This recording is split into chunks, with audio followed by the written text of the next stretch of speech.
are awesome. It's standing room only in here, and I can't believe it. And that's so fantastic. Thank you for coming. Yep, there's a seat up here. There's a couple in the middle if you want to squeeze, and if you want to stand, that's totally cool too. I am Marie Fox, and this is my business partner and very good friend, Stephanie Hansen.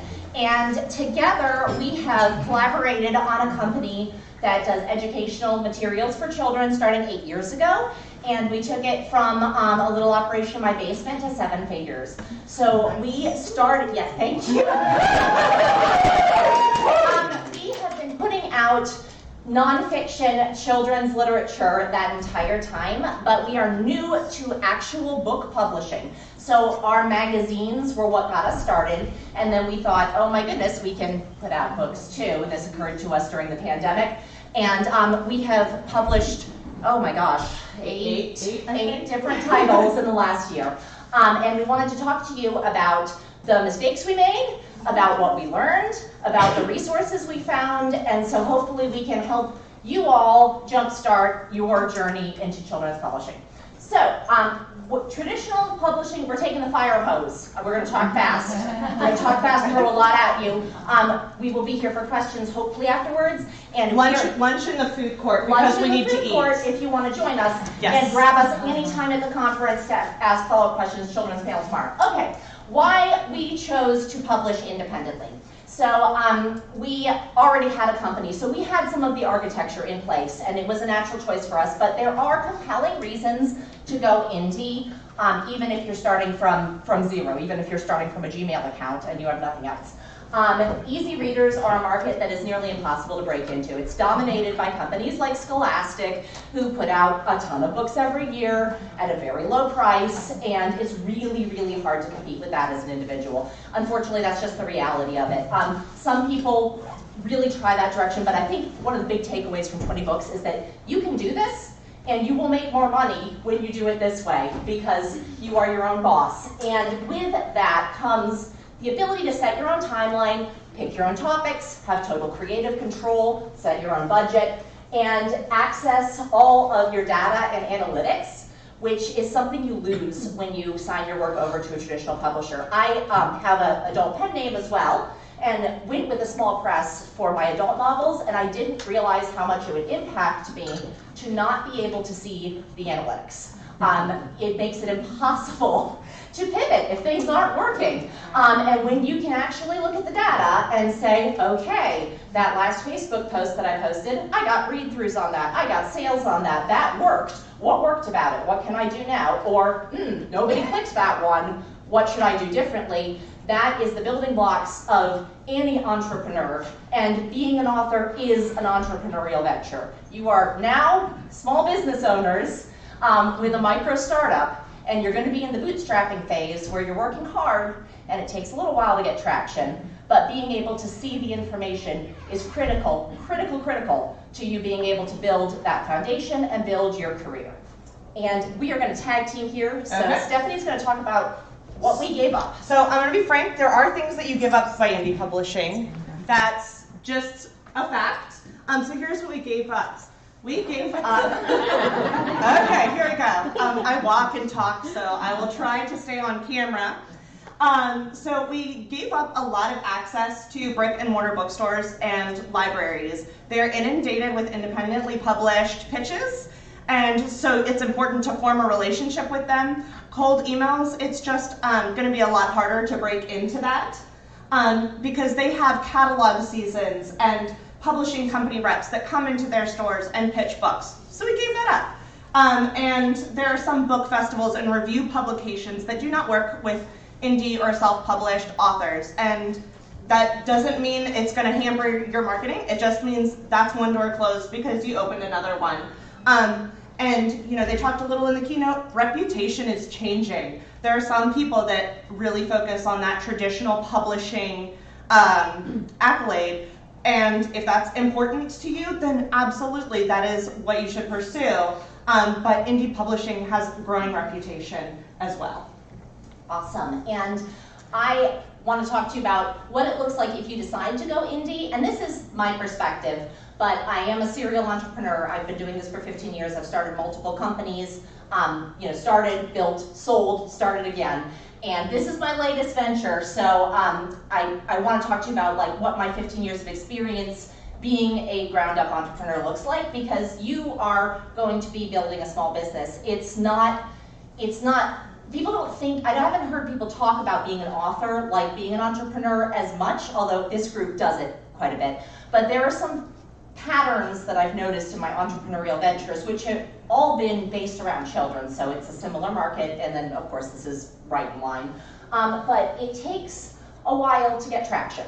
The fact of the matter is, the overnight successes are statistical outliers, and that's not a business plan. Being a statistical outlier is not a business plan. I think all of us like hope in our heart of hearts that we will put our book out there and it will be embraced and loved and a breakout success and run away. The fact of the matter is that that didn't happen for us, and that doesn't happen for most people, and you can't plan on it. So you should be prepared to look at a fairly lengthy period before you start getting traction, before you start seeing real results from your fan base, and in my experience, that's 2 to 3 years, sometimes a little longer. So those first couple of years can be really discouraging because you're putting in long hours, you're pouring out your creative energy, you're investing money, and there often isn't a lot of return on it. And of course, then you get that one review on Amazon that's 1 star. It's like, I didn't like this illustration. And I mean, that's soul crushing sometimes. Like, even if you've been doing it for a while. So, kind of like gird your loins, get ready to wade into the trenches, because there's a little bit of time up front, and there's a lot of effort up front that you have to put in before you start building enough of a reputation to outlast the flashes in the pan. There's a saying that, if you're being chased by a bear, you don't have to be faster than the bear, you just have to be faster than your friend. And startup businesses are like that. A lot of people have time, energy, and money to put in 6 months, or 8 months, or a year, and then they need to back away for financial reasons, for mental health reasons, for family reasons, because they think it's not working. If you can hang in there, if you can pace yourself 2 to 3 years, you should start seeing some results. As a small business, you can't count on a return right away. So be ready to put some money into it and not need that money back right away. Because you're gonna spend money here, learning things. You're gonna spend money trying marketing stuff that doesn't work. You're gonna spend money paying for illustration, paying for layout. And you can't count on that rolling back in as soon as you hit publish. So you've gotta be ready to float that investment, and you can do that in all kinds of different budgets, and we're going to talk about different ways to do that, but just keep in mind that the first couple of years you're probably paying in and probably not getting a lot back out. Of course, if you set up successfully, stick with it, that changes, and you can have a really successful paycheck. I haven't worked in a traditional job, oh my gosh, so long. 12 years or so. And that's, that's with 7 kids and a lot going on. So, you can support a family, you can be a parent, you can be a spouse, and you can do this. It just takes a lot of energy and effort and dedication. So you want to figure out your budget for each book. There isn't a magic number, there isn't an amount you have to spend, but you need to figure out what you can float, and you're going to need to put out more than 1 book in that time period, most likely, to build your audience. So you've got to plan it out more carefully and be aware of what your expenditures are so you don't get in a difficult spot. And you need to analyze how many books you will have to sell to break even on your expenses. So if you're purchasing illustration, you're purchasing layout, you're purchasing a book cover, okay, what does that expense look like? What are my profit margins when I'm selling? How many books do I have to sell to make up the expense? How many books do I have to sell to make money? I am a numbers person, like data, love it. So you have to know what that road looks like so that your expectations are reasonable and so that you can work to meet your goals. It's easier to work hard when you know you're making progress and you know you're going to get there, and then when it's this nebulous thing and maybe you don't know for sure and you can't keep count, and it's much harder. It's kind of demoralizing, at least for me, if I feel like I'm just treading water and I can't see the progress. So quantifying what that progress looks like and what that goal looks like allows you to map your progress and allows you to keep your head up. let's see, making decisions about hiring illustrators, layout artists, editors, and marketing need to be based on realistic numbers so you don't get into a difficult position. And I said this all already, but you can't expect a quick return, and you can write a successful book inexpensively. You can spend more and get a more beautiful product as far as illustration and cover goes, but you need to look at your means and what you can comfortably float and make a decision based on that. Oh no, it's still me. It's still you. You just talked about illustration. Wonderful segue. Okay, illustrating for children's books. So that was a big question in the Facebook group, and I'm so happy to talk about that because we did some cool stuff. We figured some things out on this one. So finding an illustrator was first and foremost question. There's an awesome database online of illustration companies that have a variety of artists that charge the whole spectrum of cost range, and you can contact their agents and say like, hey, I'm writing a book, it matches this artist's style, can you give me a quote? And they're happy to do that. And I mean, there's thousands of artists in this database, and we looked into it, we spoke with some of the companies. Ultimately, we ended up going with an in-house illustrator. It's childrensillustrators.com. That's the part that I think you're all waiting for. Thank you. You guys are all watching my mouth so carefully with your pens, boys, and I'm like, oh no, I'm not going to give the website. Yes, childrensillustrators.com. We went with an in-house illustrator who we've been working with. He'd been doing coloring sheets for us, and we decided that his style totally matched our brand and we were going to use him for everything. And I'm really happy with that decision because having that consistent look across your books is really great for branding and really great for recognition. And I'm happy to share his information with you. If you look at our illustrations and you say, wow, this would be great, I am happy to give you his name and email address, and I'm happy to have him work with you too. Rising Tide and all that, and he's fantastic. I love him. We've been working with him for a long, long time. Yeah, Upwork is another option. I don't know if any of you are familiar with Upwork at all, but it's great for freelance business people of all different categories. You can find everything from proofreaders to illustrators to layout artists to, all kinds of anything you could need. And they have public feedback on their profile, so you can very clearly see, like, oh, this looks like a great person to work with. They have a 98% success rate and 1,000 5-star reviews. It's kind of easier to suss that out. So that's another option. So those are some places that you can turn up illustrators, and those are resources. Like I said, approach me afterwards, happy to pass along our illustrators information if that's helpful. Let's talk about saving money on illustration because let's face it, that's the big expense in children's books. So I'm gonna go through some options. None of these are better or worse than the others, but you have to kind of know the niche you're getting into and what the expectations are, because your goal as an indie publisher is, if you're going that way, is to have your book basically indistinguishable from the traditional published ones. You want it to be beautiful. You want it to be, that's that cover, that layout, that's what people are going to pick up and see.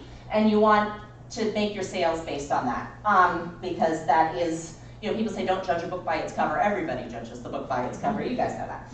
And children's books get judged by their illustrations as well. So there are options. Stock photos. Like, honestly, that's a legitimate option. Dreamstime, Canva, places like that have stock photography. If you go that way, I highly recommend still getting a custom cover of some kind, or at least a professional layout on a stock photo cover. I have used the Canva layouts for covers. So I'm going to pass this around. This is one of our nonfiction books where we use this option. It's History Alphabet. This is A is for Alexander, about Alexander the Great.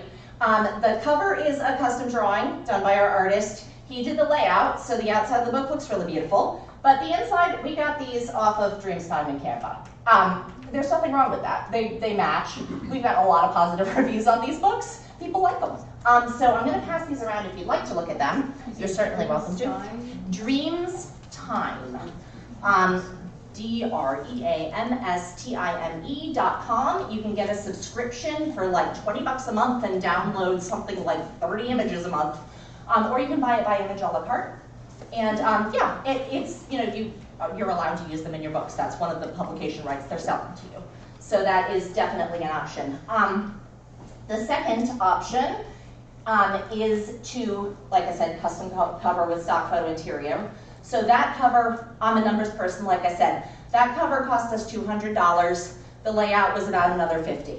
So, you know, to give you an idea of what you can, that's not the bottom price that you could get, but I think it's the bottom price for the quality that we got that you can probably get. They do go up from there, but you don't have to spend a huge bucket full of money on a custom drawn cover. There are artists who are willing to do it for a fairly reasonable rate. Sorry, I need to refer to my notes because I get excited. I go off on tangents. Stock photos with spot illustrations is the next step up. If you want something a little more customized, so we got, this is dark. I'm sorry, this was like a print mistake, and I don't have the real copy here. So the images are dark in here. So I apologize about that. That's not what it really looks like. But we'll have the nice ones on Friday. Yeah, we'll have the nice ones on Friday. Oh, it also has the pages off, but I did want to show you the illustrations. So an idea, I'll pass this one around too. So this is about King Arthur, called The Wizard and the Future King. And we got stock photos from Dreamtime. It's really dark, but you can see a horse right here. There's a horse rearing up. And then we asked our illustrator, hey, can you put a soldier on that horse? And he was like, yeah, I can totally do that. This is much cheaper than having a full custom illustration, and you still get that beautiful customized look where it brings the characters in, and it's not just stock photography. And illustrators are often willing to work like this. And these illustrations, again, they're like $100 each, as opposed to, you know, hundreds of dollars for a single page. Yes? So you're buying stock illustrations. Do you have the rights to make those? Yes. Can they get us to those illustrations? Yep. On Dreamtime, it's all detailed out. You can click on the rights that you have, but yes, you do. I'm going to pass this one around. I'm going to tack just one thing on, is that it really helps when you're marketing. You know, you don't tell people we did this because this was less expensive. We say we're tying together fact and fiction. We have a marketing reason behind it. So yeah, so that plays into the story. And, you know, for our purposes, that works perfectly. You can make up your own story about why you did it. And, you know, there's 100 good reasons. You guys are creative. And again, yeah, we don't say like, oh, this was the bargain option. No, this is a beautiful customization that we did that features real places that are important to the King Arthur legend. So, you know, now it's a positive point instead of potentially being a drawback. I totally lost the next thing I was going to say. Oh, Knuckle Bunny. If you guys have ever seen Mo Willems' Knuckle Bunny series, it is a similar concept. It's the little characters drawn over photos. And, you know, you just pick a series of photos that visually are coherent, and then you have your character dropped in over them. And it's lovely. Oh my gosh! Okay, ish. Okay, so full custom illustrations, obviously the most expensive. They range. You were wrong? Yeah. Okay. How much time do we actually have? 27. Okay. Full custom illustrations, obviously the most expensive. They range in price based on the artist, the size of the illustration, the complexity. But you're looking, my experience is they start in $300 to $400 range and go up from there, and that's per page. So it does get pricey. It does get pricey. Illustrators will not work on commission. They won't, unless you have a buddy who's willing to go in with you as a business venture. It is like asking an artist to work for exposure. You can't ask them to have a percentage of the profits. It's just not done. I did ask our illustrator to do that because he's a very good friend of mine. He took a minute to say, oh no, no honey. That is not a thing that we do as illustrators. And I get it because, you know, honestly, like, we worked hard on the text of these books. We thought about it, we researched it, we wrote it, we loved it. He is putting so many more hours into the illustration than we were. It's really unfair to ask him to wait to be paid until the book does well, if it does well. So that's just, unless you have a buddy, which I hope you can, you know, that would be awesome. I don't have one. But yeah, so those are some illustration options. One more. Oh. Another one. Okay, so this was a cool idea. This is a nonfiction book about the Olmecs, which are the mother culture in Mesoamerica. And we had this really fun idea, like, what if we did this big busy scene for the cover, and it's got some layout over it, so you can't see all of it, but when I pass this around, you'll see it. So we have this big complex scene about Olmec life, and it's got their pyramids, and it's got their houses, and it's got them all doing fun things. And then on the inside, we zoomed in and did the little spyglass, and we're talking specifically about these different regions of the story. And this is a way that looks really slick and professional. And I'd be paid for one illustration, for the cover and for the inside. So this was the home run as far as expenses. And the kids love it. You should see them. They're flipping back and forth like, where's Waldo? Yeah, exactly. And it's like, again, we've taken the bargain option and turned it into a positive. Wow, they're interacting with the illustration. They're looking at the big picture. They're trying to find the little picture in the big picture. We started offering to our beta group, you can get like posters printed off of certain websites for like 80 cents. So we started getting posters printed off as a promotional item. It's like, oh, now you've got the big poster too. So you can do a lot with these busy scenes that are really, really appealing to kids, and it costs you so much less. So much less, because yeah, we paid for one image and then we used it on every page in a different way. Trick to this, when you're talking to your illustrator, you have to make sure that they are saving the big image, they're designing it and saving it at a resolution where you can zoom in. You have to have that conversation before they start doing the art, because otherwise you're going to get in this uncomfortable situation where you have the big busy scene. It's like, oh, it's pixelated when you zoom in. That doesn't look good. And work in layers so that they can pull out elements that throw off the composition. Be upfront with your illustrators about what you're doing.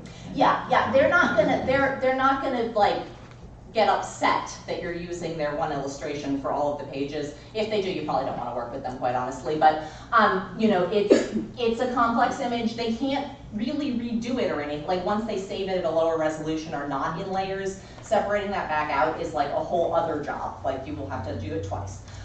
So the two things you need to hit on this are, you know, make sure they know you're going to chop it up and use it like this, and make sure that everything is in layers so that if some of the elements occur too close together and they would be in multiple of the zoom-ins, you can move one of the elements aside. You can have your layout artist move one of the elements aside so that it doesn't look like a duplicate on the inside. So I'm going to pass these around. Is it you now?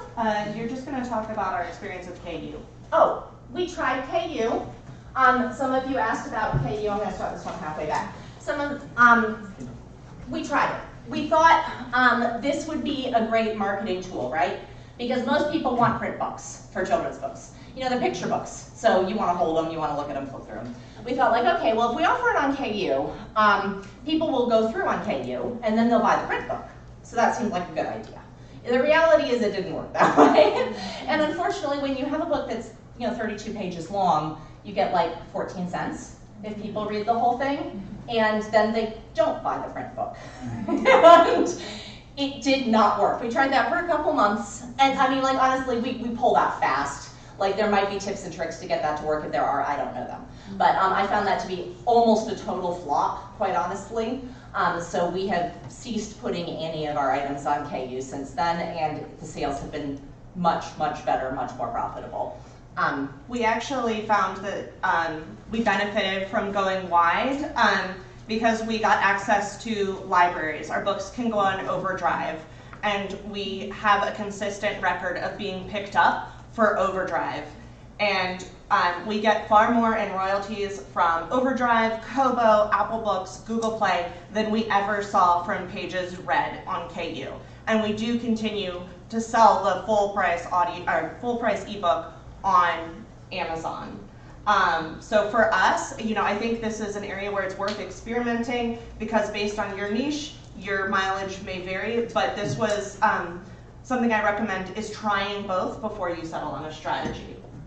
And now I'm going to talk a little bit about printing options. So the easiest way to go about it, the simplest, is to go through Ingram Spark. They have access to this great distribution network.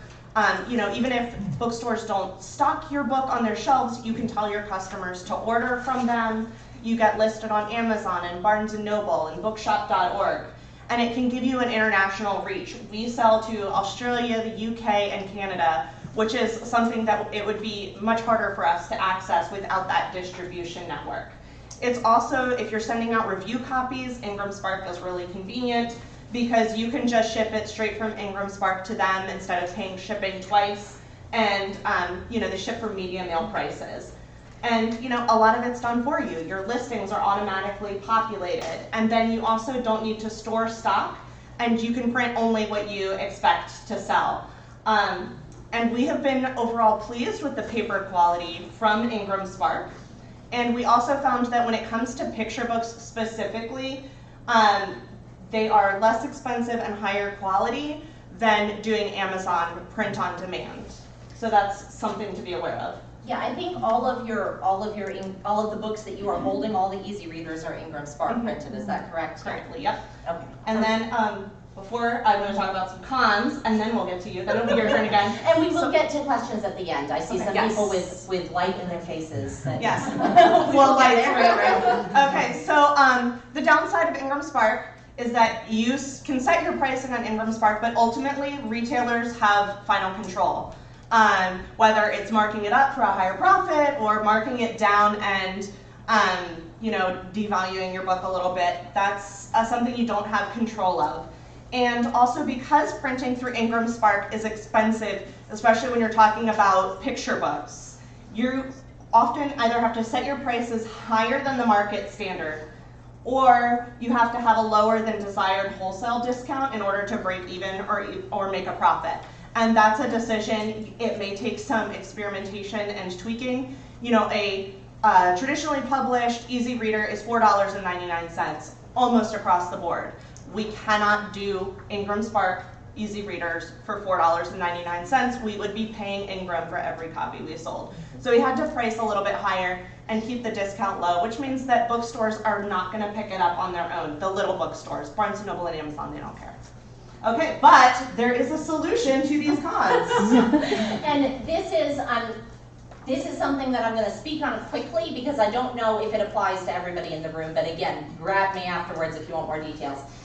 We sourced an overseas printer. This was something I was comfortable doing because I've been working with overseas suppliers for a decade. It's not a comfy space to get involved in initially because there are some challenges. There's almost always a language barrier. There's this big scary thing where the person on the other end is saying, okay, send me money, but they're in a foreign country. And people do get taken advantage of. I'm not going to pretend that doesn't happen. It absolutely does. You will hear stories about people losing their money. However, there are some things you can do to protect yourself if you decide you want to go that way, and I'll touch on them. But the big reason we do this is because the profit margins are so insanely better. It's crazy. This is a book that we printed overseas. It is large. It is full of color photos. It's very beautifully done. It has a ribbon bookmark. They gilded the edges. They did foil stamping on the cover. This book was about $4. Okay? Yeah, exactly. I'm going to pass it around so you can look at it. The easy readers, which we are currently having a batch printed over, 87 cents. And that's including shipping. That's with the shipping from China to America factored in. So, yes? What's your minimum quantity? Good question. So typically the minimum quantity for printers, and I've got that on my list, they are not going to even consider anything under 250. Some have a 500 minimum. With our printer, it's a 250 minimum, but you can very quickly do the math that if you're paying, okay, I lied, you can't very quickly do the math. You can, I'll round. If you're paying $1 a book, let's round it up. Let's say $1 a book, and you're doing 250. That's $250. And then, shipping to America is going to be something, maybe $50 more, maybe $100 more. Okay, that's $350. So now you have your books, your 250 books at like $1.25 each, which is, from Ingram. What are they? What are the? They're like over $3. They're over $3. So you just double your profit margin. In general, the 250 bracket is like $20 below the 500 bracket. It almost doesn't make sense to print 250 if you have the space to store them and you're already paying shipping.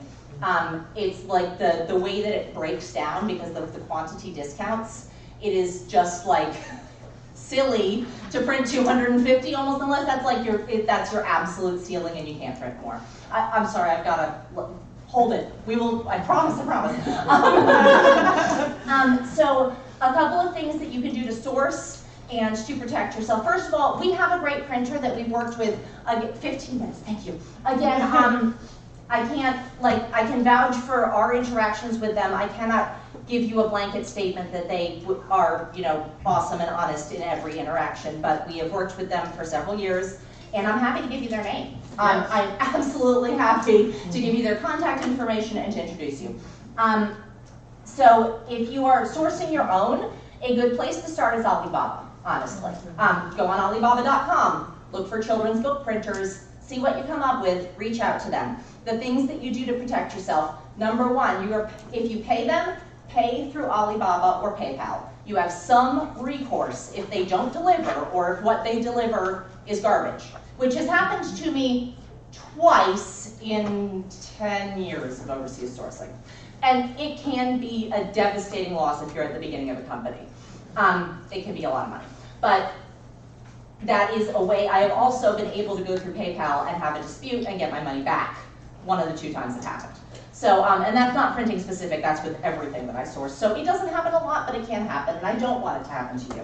So that is one thing that you can do to protect yourself, because then you actually have a way to file a dispute, whereas if you wired them money, there's nothing you can do. You cannot do anything. Not every person that asks for a wire is dishonest.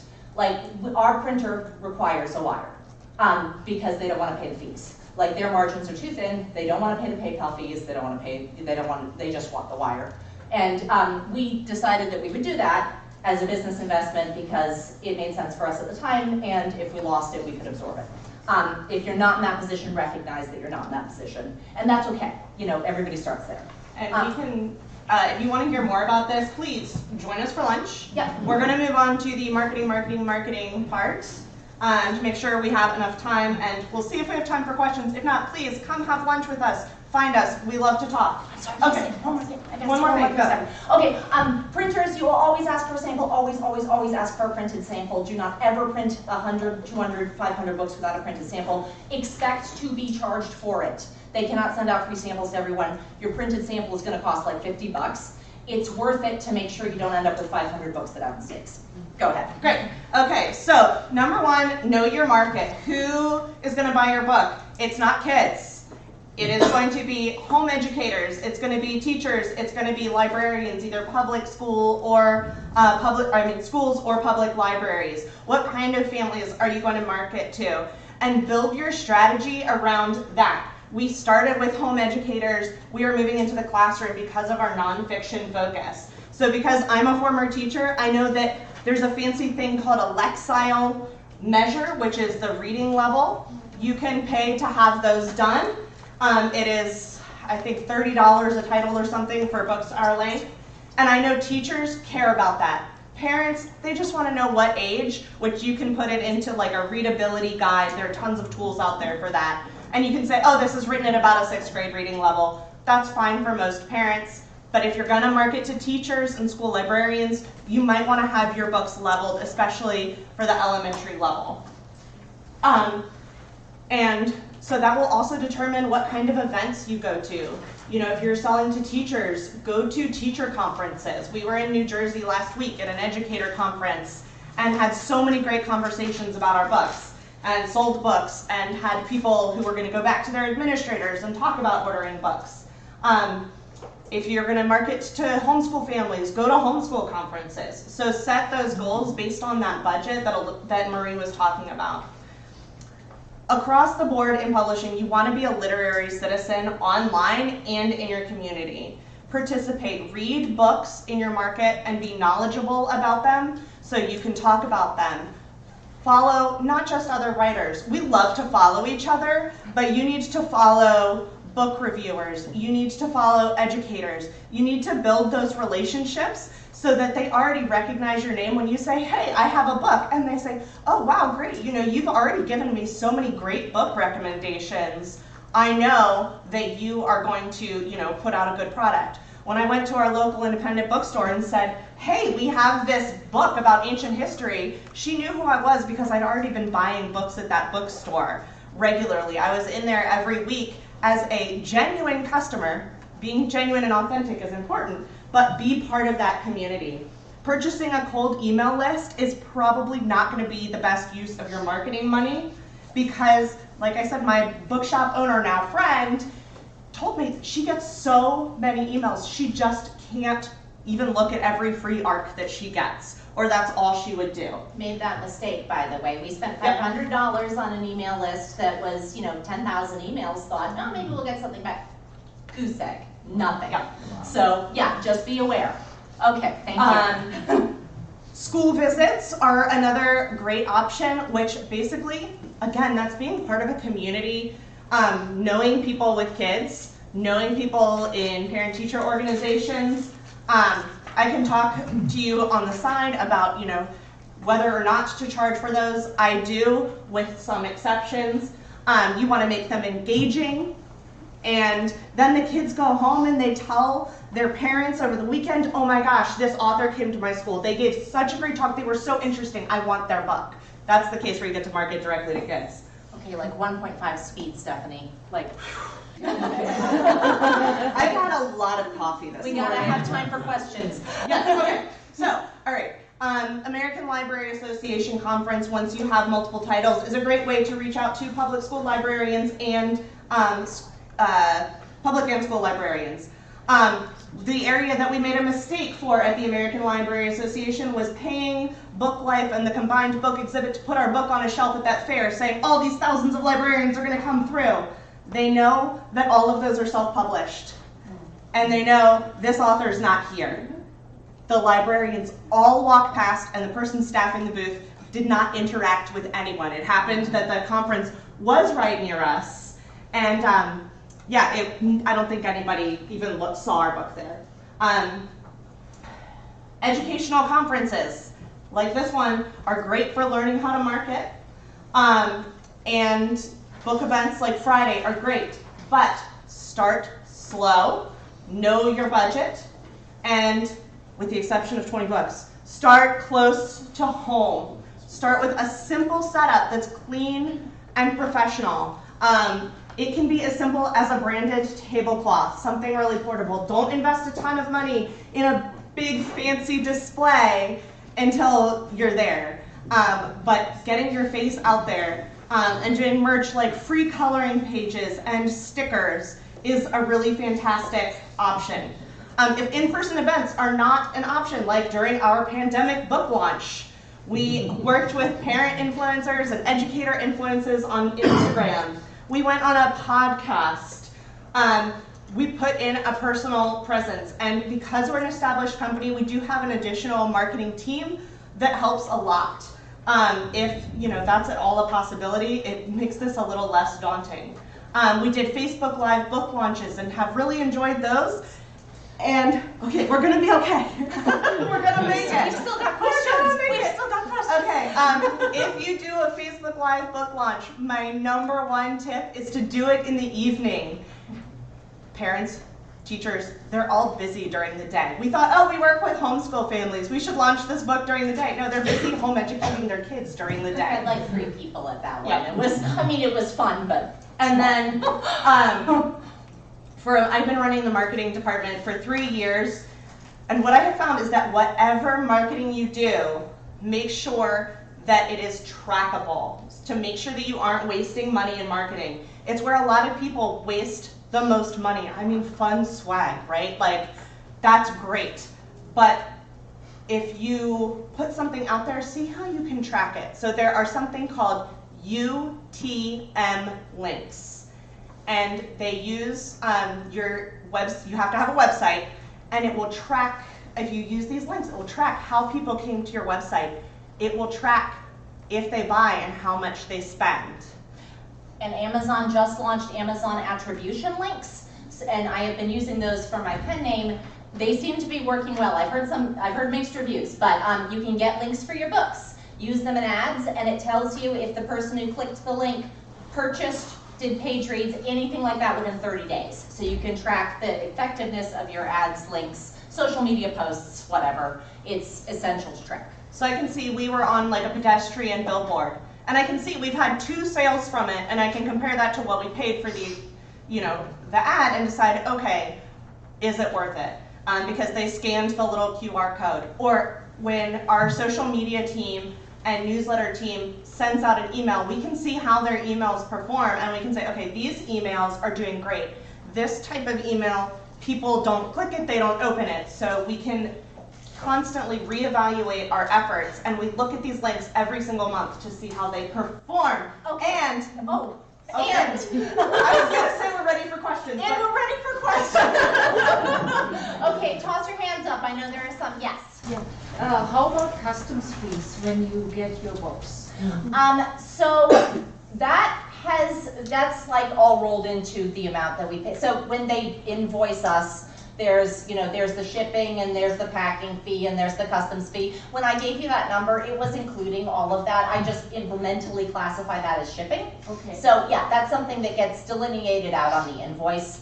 And it's kind of obnoxious when you're buying from China. It's like, oh, I spent like X amount on the books and then 75% more again, but it still ends up being way better for profit margins.